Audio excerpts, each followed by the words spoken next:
Isso aí, agora sim, boa noite, pessoal. Sejam bem-vindos os nossos novos residentes aí da Medicina Intensiva do Hospital Metropolitano Dr. Célio de Castro. Hoje vamos dar sequência às nossas aulas de quartas-feiras, nas quartas intensivas, lembrando que essas aulas ficam gravadas e disponibilizadas no nosso blog lá, que é administrado pelo Dr. Juarez, preceptor de vocês aí. Hoje nós vamos falar sobre catéter nasal de alto fluxo e ventilação não invasiva, como a doutora Cíntia colocou aí, indicações, tá? Deixem as câmeras abertas, por gentileza, e os áudios fechados. Dúvidas serão lançadas aí no nosso chat e ao final todos participarão aí para ajudar a doutora Cíntia nas dúvidas e colocações. Tá ok? Bom, obrigado, viu, Cintinha, pela disponibilidade, boa aula para a gente aí. Eu estou no plantão aqui, mas vocês estão como administradores, aí vocês conseguem gravar, parar de gravar, tudo também. Boa aula para a gente. Então, boa noite para todo mundo. Para quem não me conhece ainda, meu nome é Cíntia, eu sou horizontal do CTI 1. E hoje eu trouxe um tema, né, que o Dr. Luiz já apresentou, que é o catéter nasal de alto fluxo e a ventilação não invasiva e as indicações. Nós vamos começar falando um pouquinho sobre a ventilação não invasiva e a gente vai seguir um roteirinho do conceito, efeitos fisiológicos, o sistema compensatório do nosso corpo, aonde a VNI vai atuar, qual paciente que vai beneficiar, aqueles que têm contraindicações absolutas e que são selecionados, os pacientes que têm fatores de falência, a gente vai falar um pouquinho das interfaces também, na verdade eu só vou mostrar as interfaces, até propriamente as indicações. Bom, começando no conceito, a VNI é um tipo de suporte ventilatório que é administrado por vários tipos de interface e que não precisa de uma prótese traqueal. Quando ela é bem empregada, né, de acordo com o paciente, ela vai evitar a intubação e a mortalidade decorrente das complicações da intubação. Aqui, o paciente que mais tem benefício em estudos é o paciente DPO cítico. Esse paciente, quando ele chega no CTI, ele tem 11 a 24% de mortalidade. E quando ele é intubado, a mortalidade sobe para 59% naqueles que têm mais de 65 anos. É uma estatística europeia, tá? É uma estatística não muito recente, talvez esses dados até sejam tenham mais atualizações aí nos próximos anos, mas é interessante a gente entender que 59% de mortalidade num paciente acima de 65 anos, né, com intubação é muito elevado. Então, é interessante a gente pensar nisso como um dado para tentar empregar esse tipo de terapia nesse doente. Selecionar o paciente, reconhecer as contraindicações e ter a habilidade de detectar precocemente a falha é imprescindível para a gente ter sucesso nesse tipo de suporte. A insuficiência respiratória aguda é aquela situação que é definida como uma incapacidade do sistema respiratório de realizar adequadamente as trocas gasosas. É de dois tipos.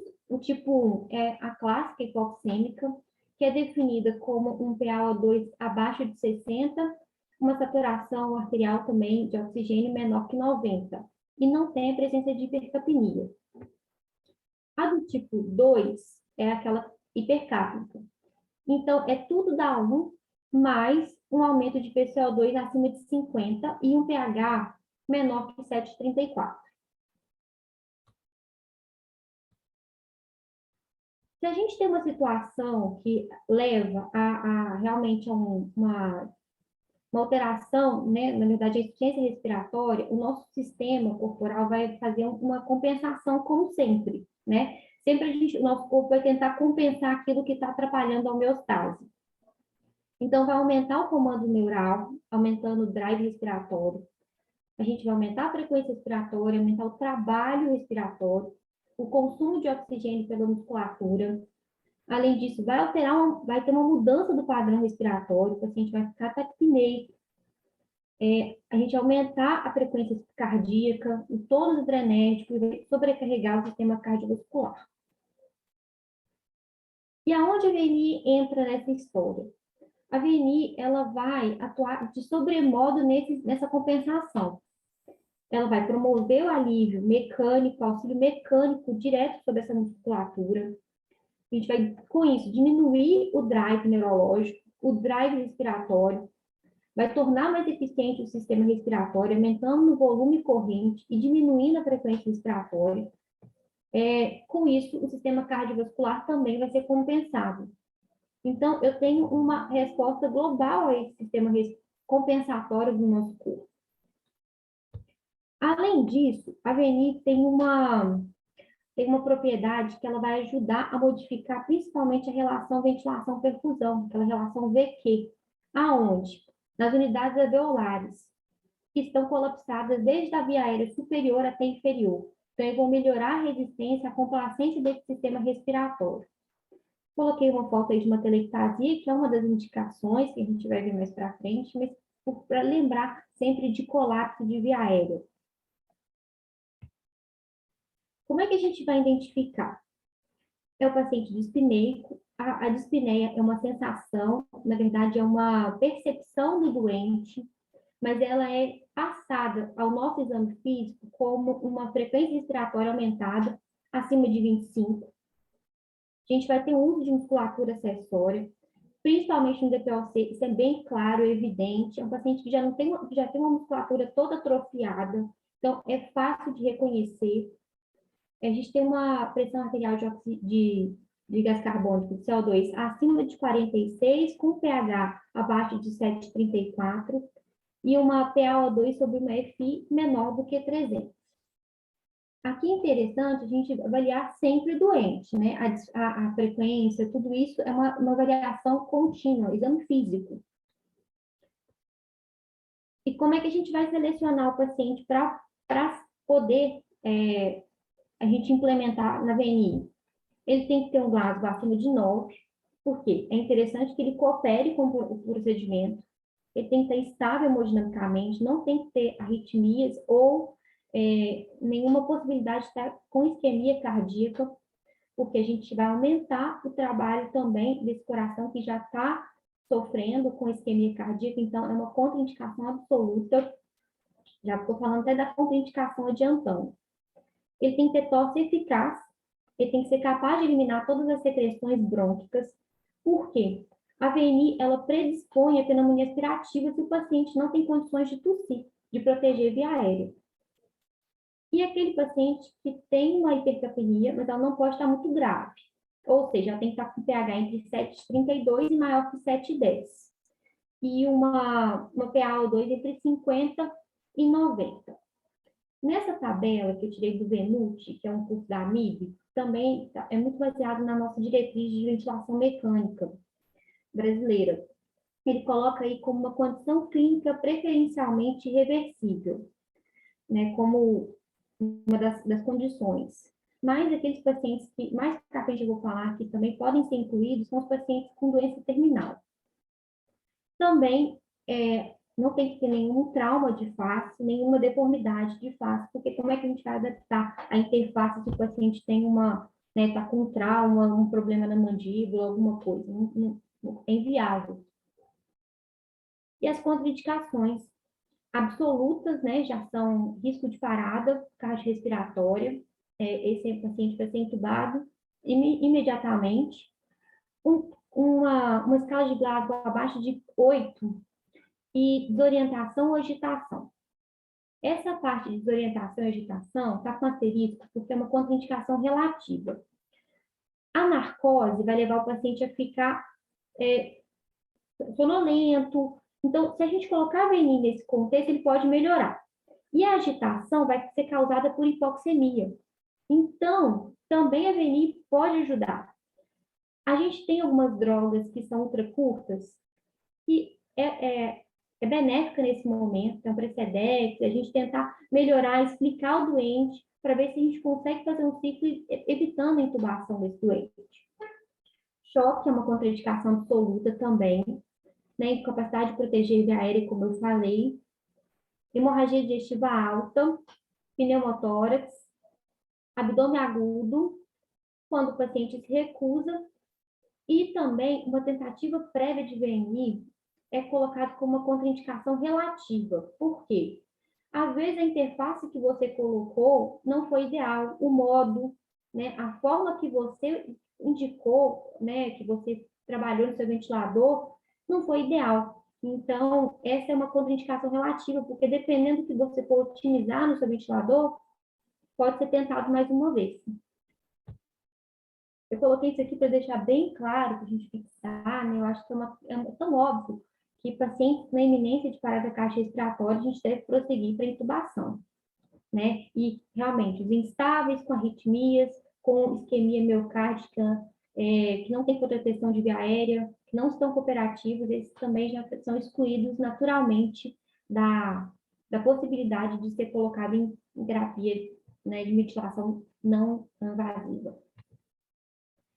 Essa tabela também é tirada da diretriz brasileira de ventilação mecânica. E aqui tem uma coisa que é interessante a gente falar, que qualquer cirurgia de esôfago, anastomose, é contraindicação também. Eu não falei nas outras tabelas, mas não dá para fazer, né? A gente vai aumentar a pressão no esôfago ali com risco de ficar muito ruim, né? Tudo isso. A gente tem alguns fatores preditivos de sucesso na VNI, incluindo aqueles pacientes que dão entrada no CTI, que tem um score de Apache mais baixo, né? Aqueles que têm acidose respiratória, mas que não é muito grave, eles têm capacidade de interagir, têm um bom nível de consciência, eles são cooperativos, e principalmente a boa adaptação do paciente ao binômio ventilador e máscara. Aqui é muito interessante a gente entender que a VNI, ela entra numa parte, num conceito de janela terapêutica. O que é isso? A gente implementar sem o paciente estar muito grave, né? É o momento ideal. Porque se eu coloco isso num momento que não é ideal, eu só estou apenas protelando a intubação. Então, a gente tem que trabalhar a VNI como na janela terapêutica ideal. Talvez esse feeling que seja difícil durante a nosso plantão, no CTI, acho que isso realmente tentar usar tudo que eu estou dando aqui de estratégias para a gente deixar isso muito certo no nosso plantão. As interfaces, essa foto eu tirei de um Instagram do Xlang, que é bem interessante, eu vou falar mais tarde para vocês. Mas a figura 1 é uma interface do tipo nasal, a figura do tipo 2, ela é oronasal, a figura 3 é a full face, que é a mais comum, e o helmet. O helmet eu acho que ficou muito conhecido agora no Covid, pelo menos eu conheci foi ano passado, e a gente pensa que o helmet é mais confortável, né, porque não adapta ao rosto, mas o que os pacientes reclamam muito do helmet é o ombro e as costas, porque a fixação do capacete incomoda, dói, machuca, principalmente mulher. Então, isso foi uma queixa que eu escutei muito quando a gente usava a estratégia do helmet. E aí a gente tem agora os fatores de falência. Tem um score na VNI que chama ACOR. Esse score acima de 5, com 1 hora de VNI, é um preditor de falência. Coloquei essa fotinha de uma calculadora, que é dessas que a gente tem no celular.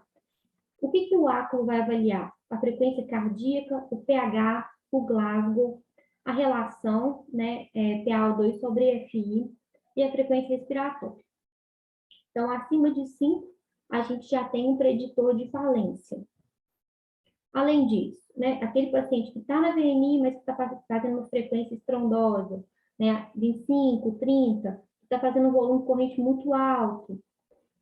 Aí a parte laboratorial também, né? Na verdade, a saturação periférica de O2 sobre FI que você está oferecendo menor do que 120 e com tendência piora, ou uma relação entre 150 e 200 também com tendência piora. Tudo isso são fatores que vão auxiliar. Nada disso exclui a avaliação contínua à beira-leito. a cor, nada disso, nada. O importante é a gente permanecer o tempo inteiro vendo se esse paciente pode ou não aguentar a VNI. Ver se ele é realmente um paciente que está tendo benefício da terapia. Essa foto eu também tirei do Instagram do Ângelo. O Ângelo também é um fisioterapeuta que publica muito, é um cara muito bom. E nessa foto eu acho interessante porque ele estava falando sobre essa interface, né? O paciente ali com uma interface acabando incomodando, talvez não seja melhor para esse doente. E é um dos principais fatores de falência a escolha da interface, tá? O que é importante para ajudar, além disso, né, de tudo isso que eu estou falando? Explicar para o doente, por isso que é importante um Glasgow maior que 9, porque a gente vai tentar explicar isso para o doente, para ele cooperar, ajudar, tolerar, escolher a melhor interface, posicionar o paciente no leito. Tem que desligar os alarmes do ventilador, porque senão ninguém aguenta. Tem que explicar, escolher o melhor modo, evitar sincronias, os vazamentos e continuar seguindo rigorosamente a reavaliação desse doente. E agora a gente vai falar propriamente das indicações. Eu coloco essa foto aí porque qual é a melhor estratégia? A gente intubar ou pôr o paciente na VNI? Para o CTI sempre é mais fácil intubar, né? É muito mais fácil a gente intubar esse doente, sedar, do que pôr um paciente na VNI, que é um paciente que vai exigir. É um paciente que vai fazer a gente sair da cadeira várias vezes para reavaliar. Então, com certeza, é muito mais fácil intubar do que pôr um paciente na VNI. As indicações eu tirei de uma diretriz europeia, tá? E também de uma sociedade de cirurgiões torácicos, tá? E aí nós vamos começar falando, eu também foco um pouquinho na nossa diretriz brasileira, mas predominantemente foi nesse guideline europeu, tá? A primeira pergunta é se a gente deve usar a VNI no DPOC, na exacerbação. Principalmente o nosso foco vai ser o doente DPOcítico, tá? E a resposta é sim, a gente tem um grau de evidência alto, nível de evidência A, é uma recomendação muito forte, e a gente já tem vários estudos que são randomizados, que colocam a VNI como primeira opção de suporte ventilatório nesses doentes. A gente sabe que o paciente DPOcítico, ele vai vir várias vezes com várias exacerbações, e que a gente tentando poupar, melhorar a musculatura nesse momento de demanda aumentada, né, é o momento que o sistema compensatório dele está atuando, a gente otimizando esse doente na VNI, trabalhando a parte muscular, né, esperando o tempo passar da exacerbação, esse paciente vai ter benefício. E ele tem muito mais benefício do que ser entubado. Porque na hora que a gente entuba, dificilmente a gente consegue extubar esse doente. É um paciente que rapidamente ele vai cair na TQT. Então, é importantíssimo para esse doente, tá? A segunda pergunta é se a VNI deve ser usada no edema agudo, né, de pulmão cardiogênico. Entendam que edema agudo pulmonar cardiogênico não é aquele paciente que está infartando, tá? Isso a gente já excluiu, né? É o paciente que está em edema agudo lá no nosso CTI, que está com o quê? Congesto, é aquele paciente da diálise, né? Que está congesto, bota ele na VNI, chama diálise para a gente tirar o volume, é esse doente, não é o paciente que está infartado. Também é uma recomendação forte, com um nível de evidência moderada. Também a gente tem vários estudos que corroboram para essa estratégia. Entre BIPAP e CPAP não houve mudança, tanto faz o nível, tem benefício, então também diminui mortalidade. A gente viu, então, nessa diretriz que realmente tem um nível de evidência bom. A VNI deve ser usada na asma aguda? Então, não é, na verdade, a gente não tem estudo que corrobore essa estratégia. Por quê? Os pacientes que chegam no CTI com asma é um número muito pequeno. A asma, ela é controlada lá na origem, lá no pronto-socorro ou na enfermaria. Esse paciente normalmente não desce para o CTI. E outra coisa que eu acho que às vezes se sobrepõe é aquele paciente que a gente não sabe se é asma ou se é DPOC, que às vezes a gente não vai ter esse diagnóstico no momento que chega para a gente. Então, é difícil isso, não foi avaliado pela diretriz. O que eu consigo entender? Que a estratégia de manter esse paciente na VNI é uma boa, porque eu vou dar tempo do broncodilatador, do corticoide, do magnésio que eu fiz agir no broncoespasmo desse doente, né? O nível terapêutico aconteceu, eu vou melhorando a obstrução, que é transitória, né, nesse doente, enquanto isso eu coloco ele na VNI e evito a intubação. Então, é uma estratégia que eu acho que deve ser pensada. A VNI deve ser usada para aqueles pacientes com insuficiência respiratória aguda, mas que estão imunocomprometidos? Sim, tá? É uma estratégia. Esses pacientes imunocomprometidos foram aqueles mais estudados com os hematológicos. Tem um nível de evidência que é uma recomendação condicional. E o que a rede diretriz coloca para a gente? Que os imunocomprometidos, eles têm mais benefício de estratégia não invasiva, porque também a intubação é desastrosa. É um paciente que vai ter mais chances de infectar, de fazer uma pneumonia associada à ventilação mecânica. Então, é uma estratégia para insuficiência respiratória hipoxêmica, a gente colocar esse paciente na VNI. Desde que não esteja chocado, né? A VNI deve ser usada no pós-operatório? Então, tem sim respaldo, é uma recomendação também condicional. O que é a contraindicação no pós-operatório? Náuseas, vômitos, distensão ou alguma complicação no trato gastrointestinal. E excetuando também pacientes que foram submetidos à esofagectomia. Aqui é interessante a gente pensar duas coisas. Cirurgias, principalmente de grande porte, né, seja abdominal, a gente vai levar a uma lesão diafragmática, uma laceração. Então, o diafragma, ele vai estar mais frágil, ela pode demorar até 7 dias essa recuperação diafragmática para acontecer. Então, é um paciente que vai ter benefício, sim, de talvez, no contexto aí de uma hipoxemia, ser submetido à VNI. Além disso tudo, a gente tem dor, que vai limitar a expansibilidade pulmonar, vai levar a telectasia, é um paciente que está mais restrito ao leito. Então, tudo isso é levado em consideração e a VNI vai ter benefício. Outra coisa, pacientes com câncer de pulmão, que vão fazer uma lobectomia, às vezes eles indicam a fazer VNI para tentar expandir o resto do pulmão, eles chamam vacariar o pulmão para aquele resto né, foi tirado um lobo ali, mas faz a VNI para tentar expandir, vacariar o pulmão remanescente. A VNI deve ser usada para facilitar o desmame de pacientes da ventilação mecânica invasiva. Aí que eu vou colocar 2 pontos. Essa parte de facilitar o desmame é o seguinte, é aquele paciente que a gente está entubado, a gente fez um teste de respiração espontânea, ele passou mais ou menos, não está com a meia boca, ele ainda não está ótimo para ser entubado, mas ele conseguiu alguma coisa.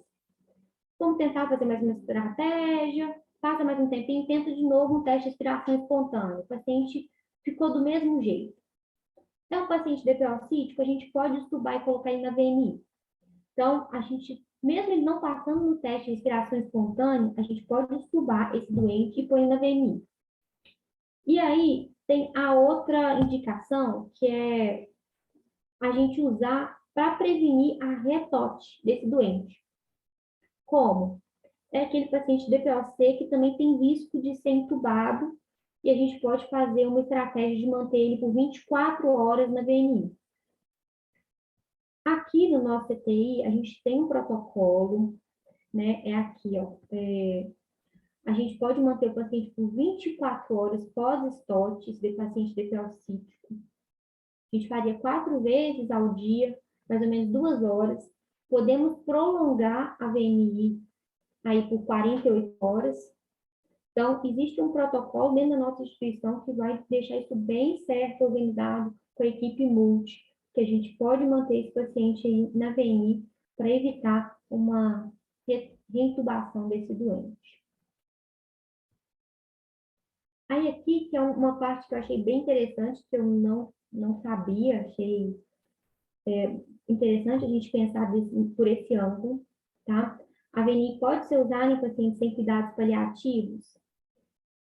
Pode ser usada, é uma recomendação condicional, uma moderada certeza de evidência, e aqui eu achei interessante, até lembrei muito do Bruninho, porque a dispneia é aquele momento do doente que ele já está...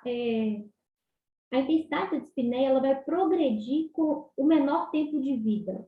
Com o avançar da doença, a dispneia vai aumentando. E essa sensação de dispneia é uma sensação muito ruim para o doente, é uma coisa que ele queixa, a família queixa, né? Então, mesmo que a gente tente, é uma sensação de tentar aliviar. Então, a VNI entra nessa ideia de tentar aliviar a dispneia do doente paliativo, né? Seja ele para continuar, para melhorar a dispneia e ir para casa e ficar mais um tempo com a família, né? Aliviar, evitar né? Ganhar um tempo para esse doente e pronto. A gente tem muita estratégia de sedar, né? Vamos sedar, vamos pôr uma morfina contínua, vamos pôr um fentanil. A gente alivia, mas a gente tira do paciente o pouco de contato que ele ainda vai ter com a família. Então, talvez seja uma estratégia, vamos pôr na VNI, vamos melhorar ele um pouquinho, tirar essa sensação de dispneia para que ele fique consciente o pouco de tempo que ele ainda tem com a família. Então, eu achei bem interessante saber que a gente está autorizado a fazer e sob essa perspectiva mesmo de deixar o paciente que já é um terminal, né, com equidade de fim de vida, com mais tempinho com a família. E aí é muito interessante porque a gente tem esse artigo que saiu no New England em 2015, que ele vai falar sobre o alto fluxo, e ele fala que para esse doente de cuidados paliativos, o alto fluxo teve maior benefício e foi muito bem tolerado, foi uma ótima estratégia que eles fizeram. Essa tabelinha eu só coloco para a gente deixar bem claro qual paciente que a gente realmente tem uma certeza de evidência, que ali ó, é um verdinho, né? É o paciente DPO-cítico que está com exacerbação ou hipercápnico. A árvore está verdinha, mas é porque a gente não tem ainda uma recomendação formal, a gente não tem estudo, porque é aquilo que eu expliquei. Não tem paciente no CTI para, né, com crise de asma. Então, é uma população que não é estudada. Essa frase eu acho muito interessante, que é do Flávio Maciel, é lá do Instagram dele, achei que é interessante a gente sempre ter isso na cabeça, né? Que não entre na onda do vamos manter na VNzinha mais um tempinho. Isso não existe, né? Isso não existe. A VNI, quando indicada, ela tem que ser reavaliada. Não existe isso de manter o paciente, não tolerou a intubação, ela não deve protelar a intubação, porque a gente vai aumentar a mortalidade desse doente. Então, não é tratar a VNI como VNizinha. É um processo, é um suporte ventilatório que é muito sério e que tem indicações formais e deve ser realmente implementada para dar sucesso, para ser um sucesso para esse doente, de forma séria. E agora a gente vai falar um pouquinho do catéter nasal de alto fluxo. Bom, o catéter nasal de alto fluxo, eu já vou adiantar que é muito difícil a gente ter uma recomendação com muito nível de evidência. Foi um tipo de suporte ventilatório invasivo que a gente descobriu praticamente no CTI com COVID, tá? Então, ainda vai ter muita coisa boa para ser publicada, com certeza, mas ainda não a gente ainda não conseguia achar uma fonte tão forte de evidência para a gente falar aqui na nossa aula.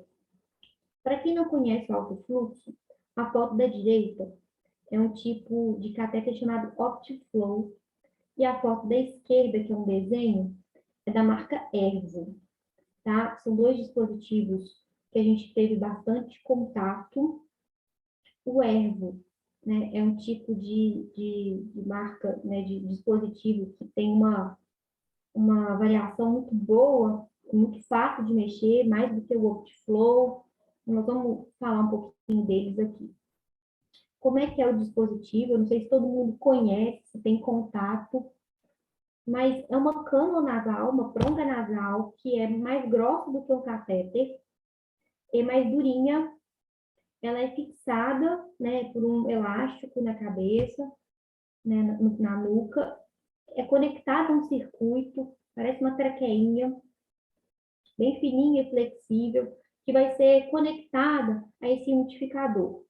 Nesse umidificador vai vir essa traqueinha, vai vir oxigênio e vai vir um soro. Esse soro vai ser responsável pela umidificação do ar que é levado até o sistema respiratório desse doente. A gente consegue regular a fração respiratória que a gente vai dar de oxigênio para esse doente e a litragem de oxigênio. E às vezes a gente consegue também a temperatura, tá? No ergo a gente consegue até colocar uma temperatura aí nesse arzinho que vai chegar no nariz do doente. Bom, já adianto que eu tirei muita coisa do UpToDate, tentei buscar alguns artigos, mas algumas coisas são muito boas no UpToDate, então eu tentei usar essa fonte para basear a nossa aula. Bom, o mecanismo, então, do alto fluxo a gente já viu. A gente tem uma ponta nasal que vai no nariz e vai dar um conforto enorme para o doente, né? Por quê? É só um catéter grosso que vai entrar oxigênio. Então, ela é muito bem tolerada. O que o paciente reclama aqui?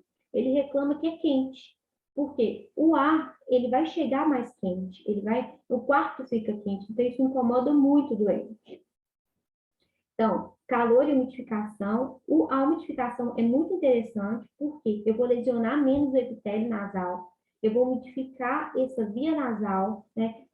Então, é interessante demais isso para proteger o mecanismo de respiratório nosso, de retenção dessas secreções e de agentes.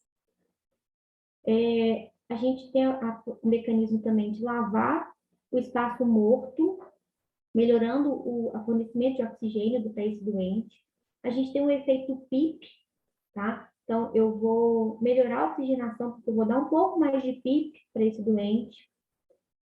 E é muito interessante porque o que eu programar de oxigênio vai ser entregado para o doente. Se eu coloco o doente numa máscara facial, tá aqui a máscara facial. Às vezes vai vazar ar aqui, vai vazar aqui, ar no queixo. Não, o dispositivo, né, o catéter nasal de alto fluxo, eu vou entregar para o doente exatamente o que eu estou programando. Então, é uma grande vantagem, porque o que eu programei, se eu estou programando 60 litros, eu vou entregar 60 litros. Então, eu vou melhorar o padrão respiratório, frequência, volume corrente, vou diminuir a frequência respiratória dele, enfim. Então, são os mesmos benefícios da VNI, com estratégias diferentes, né? Com modo, talvez, formas diferentes de entrega. É recomendado a gente usar o alto fluxo no CTI, porque o CTI é um tipo de suporte que tem que ser entregado no ambiente monitorizado, né? Ou seja, de cuidados intermediários. É aquele paciente que tem risco de ser entubado, que merece vigilância, então é recomendado, sim, que ele seja implementado numa unidade de terapia intensiva ou de cuidados intermediários. Essa é a telinha do Ergo, muito fácil de mexer. A gente programa a fração respiratória, a FI de O2. A gente programa a taxa de fluxo, que vai de 20 a 60 litros, né, dependendo do dispositivo, e a FI que vai de 21 até 100%. E a temperatura. Então, é muito simples a gente mexer no alto fluxo, dar mais, dar menos, fazer o desmame. É só um exemplo dessa telinha do alto fluxo. E as indicações. Bom, as indicações são todas insuficiências respiratórias agudas e hipoxêmicas, tá? Já adianto que para hipercapnia não adianta, tá? É uma estratégia que não é validada, que não vai remover, que não vai ajudar. Então, a gente já tira fora o catéter nasal de alto fluxo para a insuficiência respiratória do tipo 2. Ela é apenas implementada em pacientes com insuficiência respiratória do tipo 1. E é interessante que o catéter nasal de alto fluxo ele pode ser uma alternativa para aquele doente que está em VNI. Ah, ele não vai aguentar ficar 24 horas no VNI. Então, 2 horas de VNI, vamos pôr 4 de descanso no alto fluxo. 2 de VNI, 4 de descanso no alto fluxo. Então, a gente pode fazer essa estratégia, tá? A gente usa como estratégia em pacientes pós-STOT, tá? Para evitar retote. Então, a gente pode empregar para evitar nova intubação. Para pacientes de pós-op, que estão também com insuficiência respiratória, que estão hipoxêmicos, a gente pode usar estratégias do catéter nasal de alto fluxo. E, recentemente, foi quando, como eu falei, no COVID, foi onde a gente teve o maior conhecimento do alto fluxo. O alto fluxo antigamente era muito usado na pediatria, era o bebê que estava com bronquiolite, eles fazem essa estratégia, né? É indicação também, recomendação nível de evidência A para pediatria, mas foi aonde a gente começou a usar essa estratégia e ver que o alto fluxo tem benefício para aqueles pacientes que são hipoxêmicos. Está tendo survival sepsis aí recente. Contraindicações do alto fluxo. Alguma cirurgia de face, né? Acho que é bem óbvio como é que a gente vai conectar, né, esse paciente, se uma cirurgia, uma alteração nasal, não tem como, né? Não faz um ajuste cano-nasal apropriado. E as complicações do alto fluxo incluem distensão abdominal, aspiração e algum barotrauma, mas é infinitamente menor do que VNI, né? O risco maior talvez seja da gente atrasar, protelar na intubação e esse paciente ficar muito ruim, porque dificilmente o alto fluxo vai causar um barotrauma, pneumotórax. A gente também tem marcadores de falência do catéter nasal de alto fluxo, e inclui um índice que chama ROX, tá? O ROX, ele é calculado pela saturação periférica de O2 sobre FI, dividido pela frequência respiratória. E na hora que a gente institui o alto fluxo, a gente vai calcular o ROX 2, 6 e 12 horas. Com 2 horas, o paciente está com ROX de 10. Com 6, está de 5. Com 12, está de 13. Faliu. Antes disso, você já sabe que ele faliu. Não esperou chegar até 12. Se de 10 caiu para 5, esse paciente não está tolerando. É um paciente que não vai tolerar, que tem que ser entubado. Então, o ROX é interessante porque o paciente, às vezes, ele vai referir para você que ele está melhorando. Mas a gente tem mais uma estratégia que vai ajudar a gente a ficar vigilante e, né, e não deixar passar esse time. E concluindo a nossa aula, eu coloquei uma frase aqui do Flávio Maciel também. A diferença entre o sucesso e o fracasso está no seu grau de preparação e comprometimento. Por que comprometimento? Eu acho que é a palavra mais importante aqui da nossa aula para a gente ter sucesso na VNI.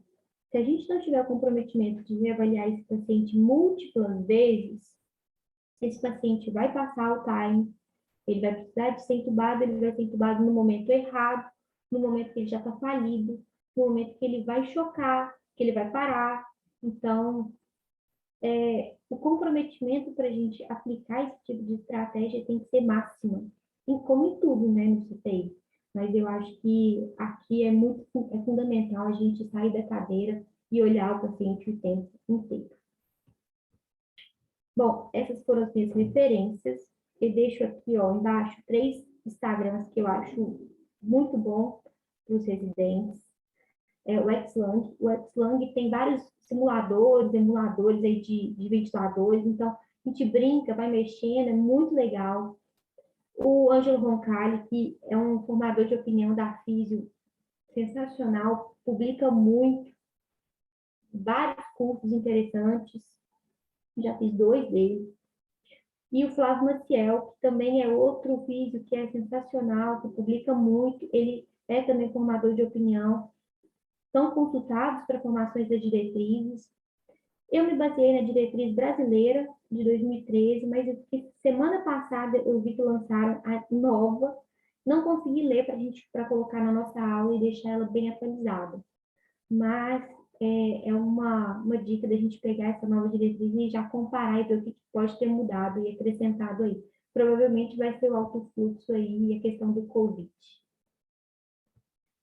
Muito obrigada. Estou aberta a perguntas e a discussões aí para a gente pensar nessa estratégia. Cíntia, parabéns, viu? Ótima aula, muito expositiva aí sobre esses 2 devices aí que a gente, o serviço público às vezes usa muito a VNI, né? O KNAF ainda não é uma realidade frequente, né? Durante a pandemia, alguns serviços aí, a Santa Casa fez amplo uso de KNAF na enfermaria, o metropolitano também. Infelizmente não chegou ao CTI, né? E não sei, a percepção inicial que a gente teve foi talvez que ligavam o KNAF de manhã, entubavam à tarde e mandavam para o CTI, né? E talvez é porque demoraram, não perceberam a indicação, às vezes no momento certo, né? A VNI a gente também, infelizmente, faz pouco, porque nossos pacientes da metropolitana geralmente já chegam entubados, né? Então a gente às vezes usa isso aí como método de resgate aí na pós-intubação, né? Para evitar reintubação de paciente depiocítico, paciente com muita fraqueza muscular, que a gente determina que há risco aí de reintubação, né? Mas muito bacana, né? Principalmente frisando aí que VNI é um método de resgate, KNAF é um método de resgate, né? Que ele não deve ser um fim, né? Se o paciente não responde imediatamente, a gente deve providenciar uma via aérea segura para ele, né? É a função do intensivista ter essa percepção, né? Criar essa maturidade, né? Não é resolver o problema da gente e descansar, né? É reavaliar e saber que uma hora o paciente pode, né, não responder tão bem e a gente tem que estar apto lá, em tempo adequado, em momento ideal, estar entubando esse paciente se ele não tolerar, né? Mas muito boa exposição. Dúvidas? Alguém aí tem dúvidas? Podem mandar dúvidas aí para o Ô, Júlia, chat. só completar um pouquinho. Vocês estão me ouvindo? Então, Está me ouvindo bem, não? Estamos. Tá. Ô, Cintinha, parabéns aí pela sua apresentação bem objetiva e sucinta. Só o Juarez colocou bem aí com relação ao catéter nasal, né? Que a pandemia, você também falou isso, nos fez ter uma percepção diferente, na verdade, né? A gente utilizava pouco o catéter nasal de alto fluxo, mas no CL de Castro especificamente, quando estava no auge da pandemia, nós optamos em não usar o catéter nasal no CTI porque nós tínhamos 120 respiradores. Sim. Né? Então, o que a gente está... Exatamente. Então, como nós estávamos na retaguarda, né? Nós viramos um hospital de referência para atendimento à Covid, a grande maioria dos nossos pacientes, eles já estavam entubados. Então, a gente entendeu que o catéter nasal de alto fluxo seria uma alternativa para a gente receber pacientes que ainda não estavam entubados para tentar evitar a intubação dos mesmos. Só que a gente viu que o paciente que estava na nossa mão eram pacientes diferentes dos pacientes que a gente atendia nos hospitais privados, porque os pacientes, mesmo chegando sem estar entubados, eles já entravam em insuficiência respiratória com falência respiratória, mesmo não entubados, né? Obviamente, chegavam na tentativa de evitar a intubação, que o catéter ele não é utilizado para evitar a intubação, ele é utilizado como uma terapia, como um tratamento da insuficiência respiratória hipoxêmica para um perfil de paciente que se adapta ao catéter nasal de alto fluxo. E, além disso, o custo do catéter. Né? Um catéter nasal de alto fluxo tem um custo muito alto e o benefício ainda controverso com relação à literatura. Então, para a gente justificar a compra do equipamento no nosso hospital, a gente não tinha um embasamento científico muito consistente para poder justificar esse gasto, porque, afinal de contas, a gente mexe com um dinheiro público, né? Então, a gente não poderia, simplesmente pelo achismo, comprar uma quantidade muito alta do catéter, uma vez que o catéter nasal de alto fluxo ele é de uso único, né? Cada catéter fica com o seu paciente até o final do tratamento. Você não pode reutilizar aquele catéter, né? E você falou muito bem aí com relação à ventilação não invasiva.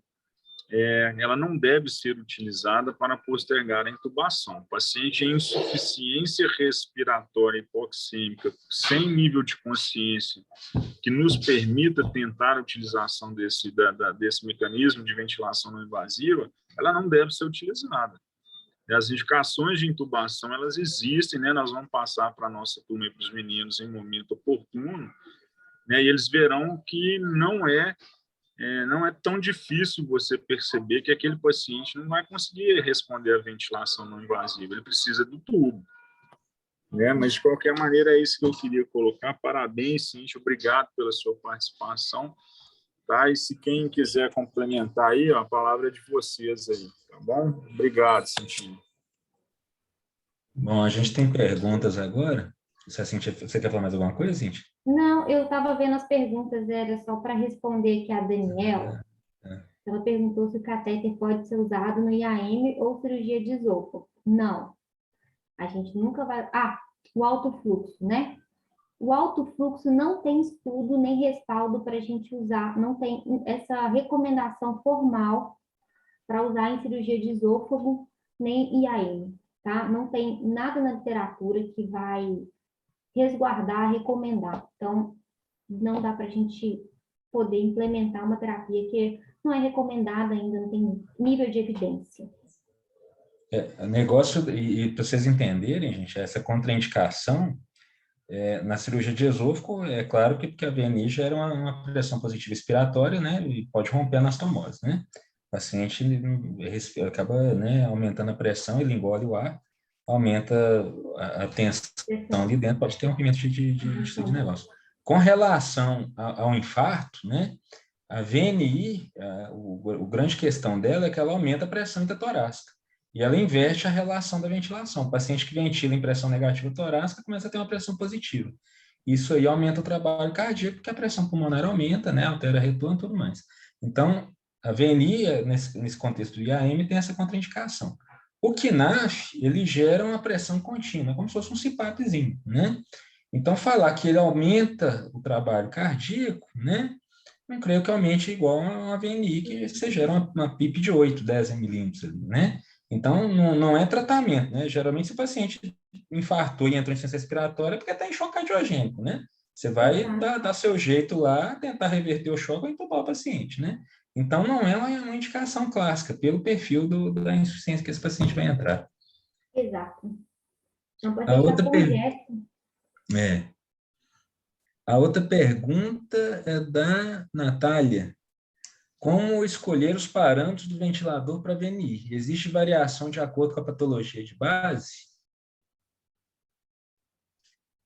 Não acho que na verdade, assim, eles colocam entre BIPAP e CPAP, talvez, essa pergunta, talvez, Júlia? O negócio é o seguinte, é porque você tem dúvida como quando você coloca a máscara, né? A orientação é a seguinte... ajustar na ventilação. Isso, como que você liga a máscara no paciente, né? O que a fisioterapia geralmente faz, né, e a gente faz, né, que é a orientação, é o seguinte: você seta o ventilador em 8 de PIP e 8 de suporte, né? E gera um FI ali em torno de 60% e acopla a máscara no paciente. Eu não sei se vocês já experimentaram, né, alguns cursos de ventilação mecânica, às vezes eles levam a máscara de VNI e colocam a PIP de 8 em CPAP lá e manda você colocar no rosto. É extremamente desconfortável, né? Para a gente que não está precisando do suporte, né? Então, você pode começar com a PIP de 8, um suporte de 8. Se o paciente estiver demandando, né, mais suporte mecânico, né, você pode ventilar ele com a PIP de 10, com um suporte de 10 e uma PIP de 8, né? Acima disso, né, aí já foge um pouquinho da VNI, aí o paciente já está indo para o outro lado. Lembrando aquela outra aula que eu dei semana passada de asma e DPOC, né? FI até 60%. Acima disso também, aí o paciente já está com outras demandas aí que a gente não vai atender, né? Acho que era mais ou menos isso aí que eles estavam perguntando. Agora essa outra aqui é grande a pergunta. A Niara, esse aqui deve ser Índia. Se o paciente tem um TRE bem sucedido, mas evoluiu dentro do período de observação com piora do padrão respiratório, por uma causa que pode ser revertida rapidamente, posso usar VNI ou já indica retote imediato? Não, acho que pode usar o VNI, né? Eu acho que sim. Se for um paciente DPOC que tem fatores diferentes, tem que entender por que o paciente está sendo falido. Essa é a pergunta. O paciente está falido porque ele fez um broncoespasmo severo? Ah, então vamos pôr na VNI, vamos deixar o broncodilatador otimizado, o que está acontecendo, né? Eu acho que você tem que ver a indicação. O que aconteceu para esse paciente estar falido? É falência muscular? Força muscular que não teve? O que aconteceu? Essa é a primeira pergunta. Se você viu que é uma causa que você pode reverter, né, com alguma terapia medicamentosa, né, algum controle, às vezes um delírio, alguma coisa assim, pode pôr na PNI, acho que sim. Acho que não é válido se tentar, sim, antes de entubar, dependendo da indicação, né, a causa da falência dele.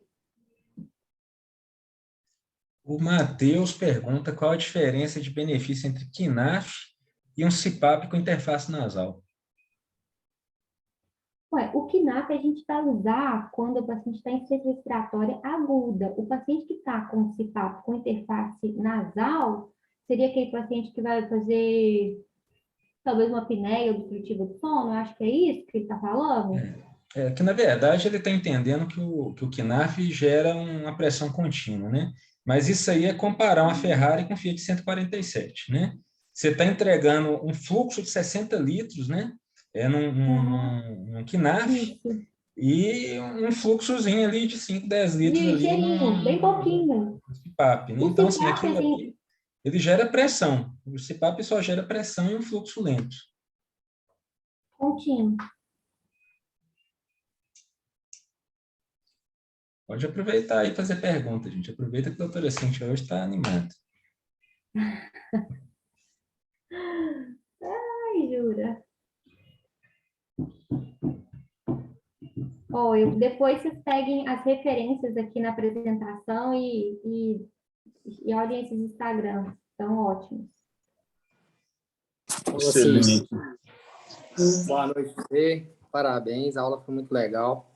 Aí você comentou a respeito do uso da ventilação não invasiva, né, no contexto do paciente que está em cuidado paliativo, né? Comentou um pouquinho da dose da morfina, né? Uma coisa importante para a gente comentar é que geralmente o pessoal usa a dose da morfina numa dose muito equivocada, né? Quando a gente vai olhar, a gente vai usar a morfina nessa situação, por exemplo, no idoso, frágil, a dose é pequena mesmo, às vezes a gente começa 4, 5 miligramas no período de 24 horas, né? Ou seja, uma dose que não vai causar sedação, né?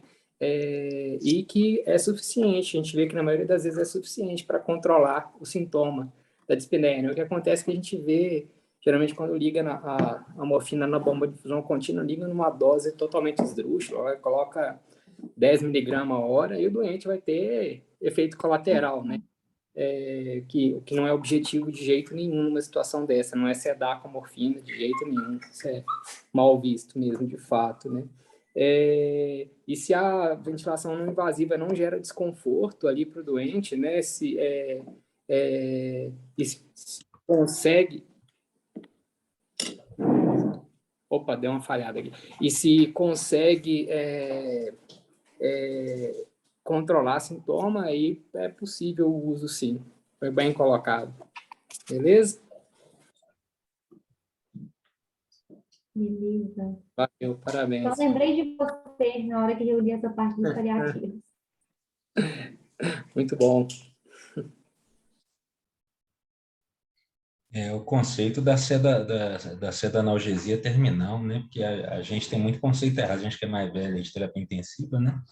Era a tal da sedanalgesia terminal, né? Ligava fentanil em dose aí para o paciente ficar, né? À beira da falência respiratória, né? Ou morfina mesmo em doses, né?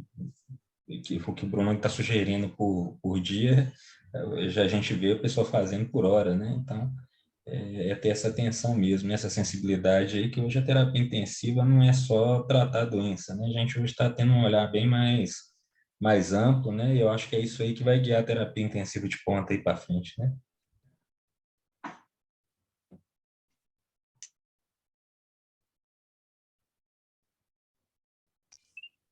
Excelente, turminha. Acho que agora, caminhando para o final, aí, às 21 horas, em ponto, cravadas, como sempre, né? A gente tem horário para começar e horário para terminar, para as nossas aulas não ficarem muito longas e cansativas. Semana que vem tem mais. Juarez aí, Bruninho, pode finalizar a gravação para a gente, por favor. E hoje ainda a gente coloca lá na quartas intensivas para divulgar para quem quiser assistir. Obrigado, viu, Cintinha, mais É, uma vez. Boa noite para todo mundo.